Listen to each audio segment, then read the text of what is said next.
What's up, guys? Welcome back to the channel. Well, the steep and deep is probably gone for the year. We're about in the middle of March here, so we've got some spring riding. Well, spring riding, while a lot of people put stuff away and they're kind of over it, I think is a lot of fun. So today we're going to go through and talk about some tips to spring riding. Let's get into it.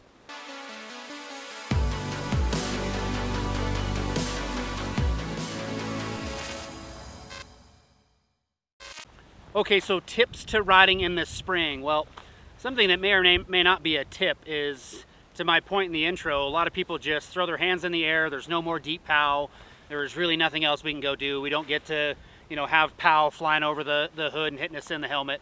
But you guys, spring riding, what an awesome opportunity to work on some riding techniques. We also get to explore. Because we have hero snow and we can kind of go anywhere, there are lots of reasons why riding in the spring of the year is an awesome opportunity to check out new areas. It's obviously beautiful out most of the days, and you can kind of pick and choose in the spring of the days that you've got blue sky like what we're dealing with today.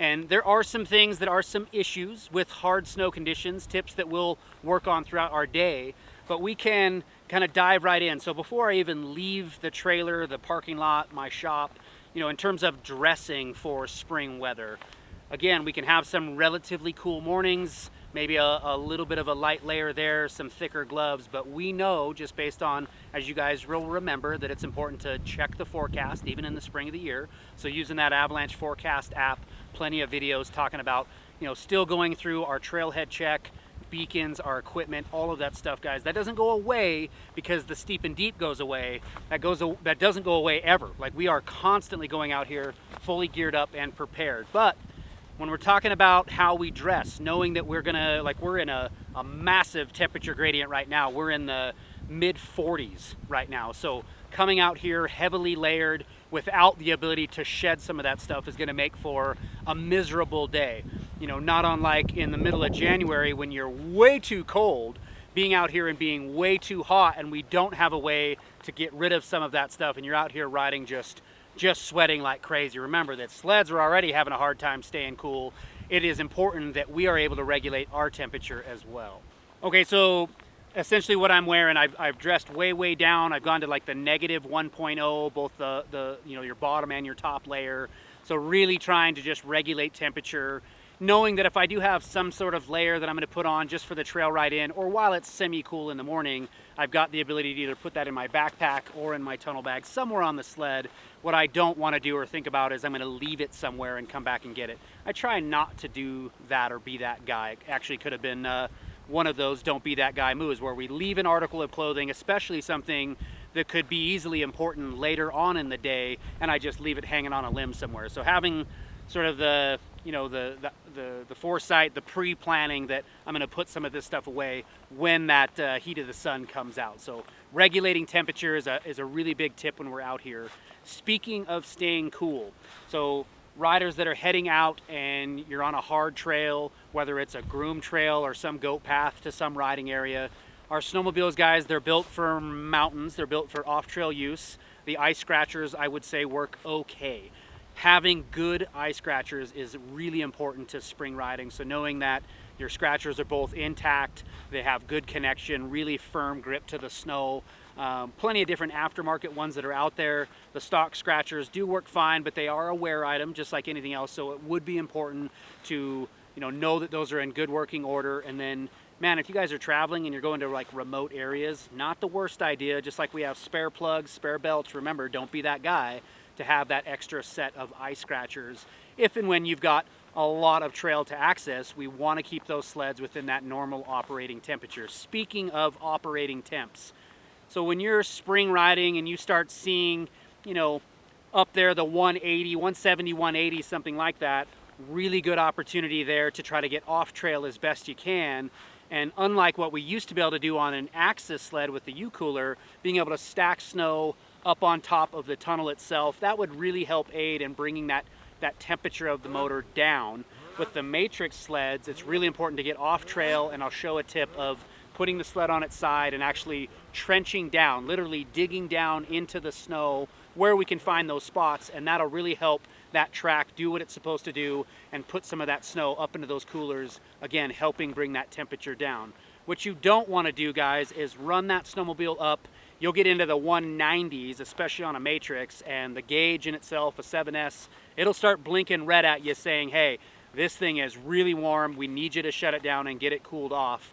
If you have no options and you just don't have a way to get off trail, something like that, remember shutting the sled down and really giving it an opportunity to cool down. That's going to be your best bet and kind of only solution when you don't have some off-trail snow to get in to cool down the sled.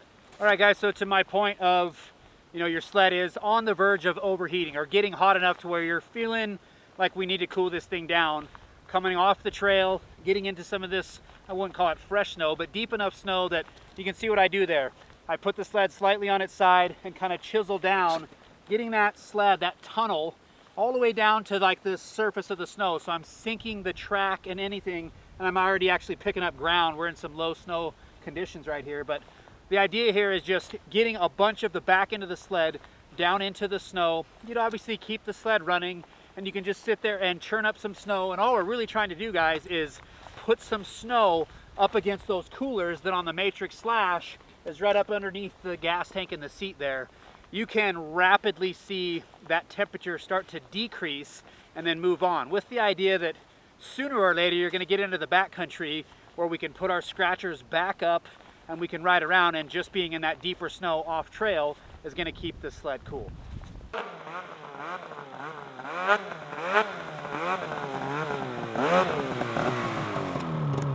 Riding in the spring, again, guys, can be a lot of fun. Like I said earlier, you can really cool opportunity to explore.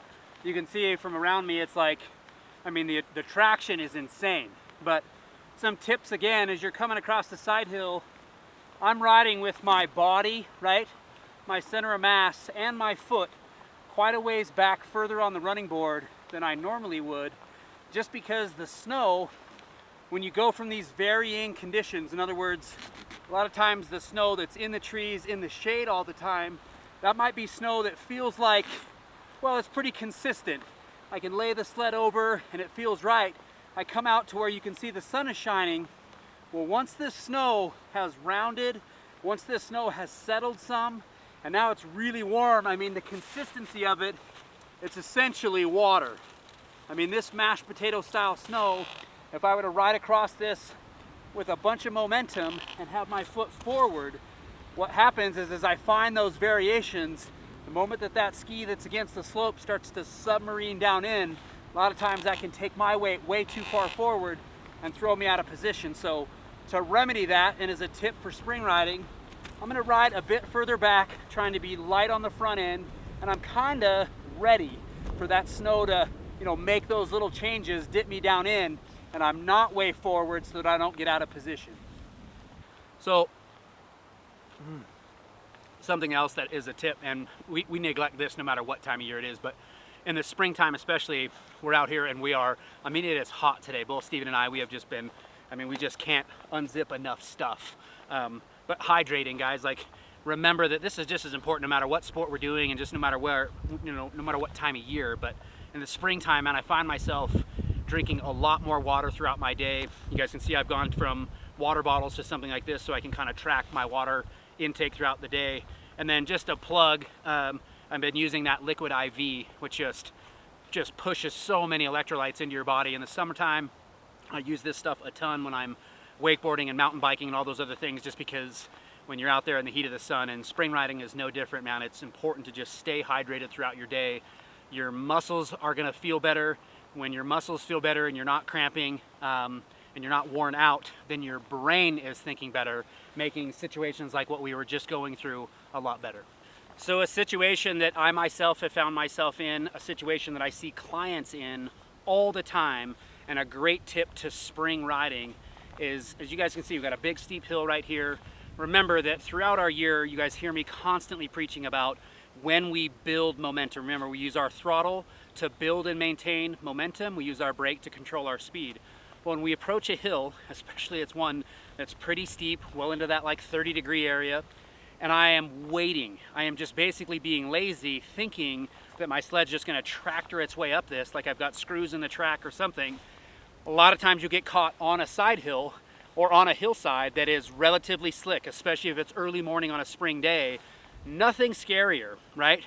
Where you're going up a hill, you can tell you didn't build enough momentum, and as fast as you're racing that track, giving it all that throttle, I'm starting to head back down the hill the other way.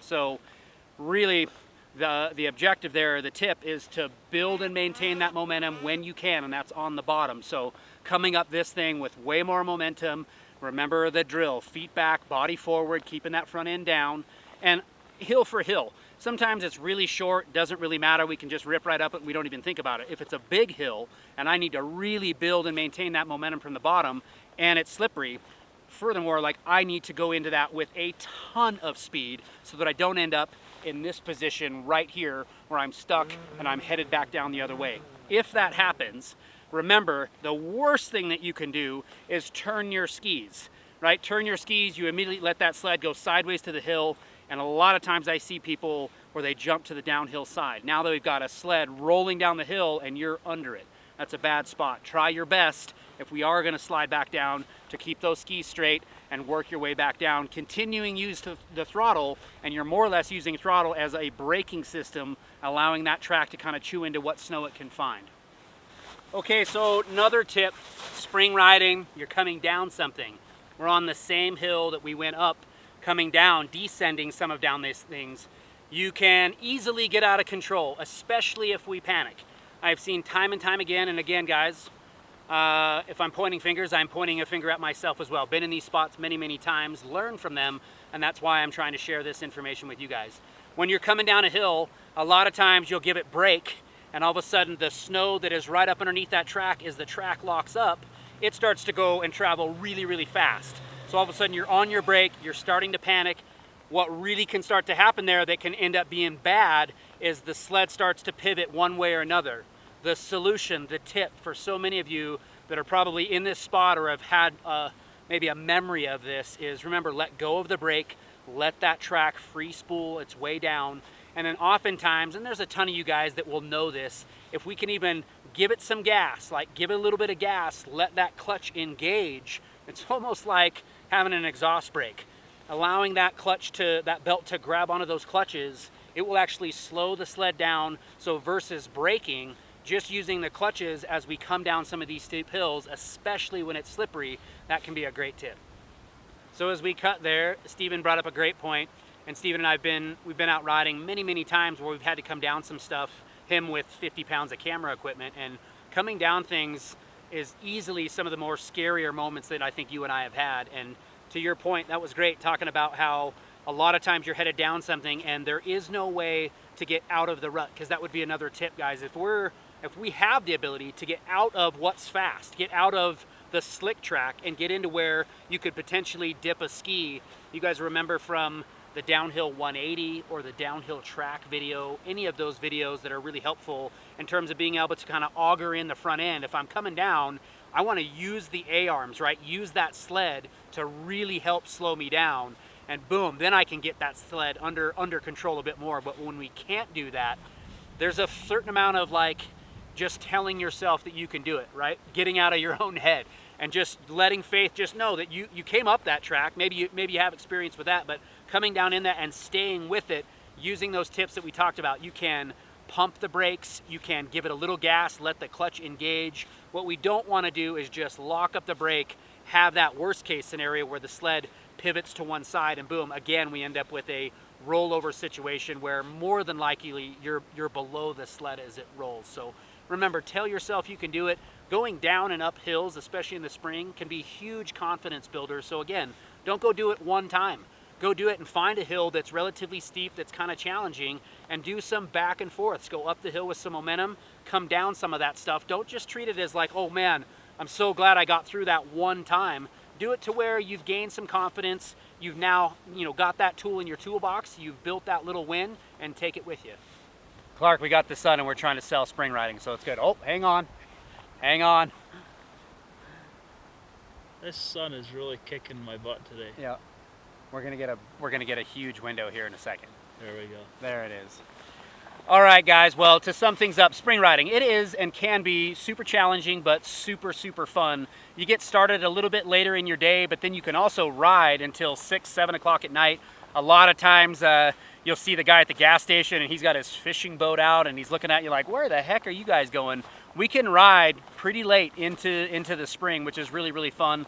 Lots to learn out here. Hopefully these tips throughout the day, between the layering, between running scratchers, knowing how to keep our sleds cool, knowing how to keep us cool, remembering to ride that sled a bit further back, and just some techniques to going up and down some hills. Hopefully all that was helpful. You guys remember, leave those questions and comments below and subscribe to our channel. We're almost wrapped up for the season, but we're gonna keep going as long as you guys are gonna keep subscribing. We love you and we'll see you next time.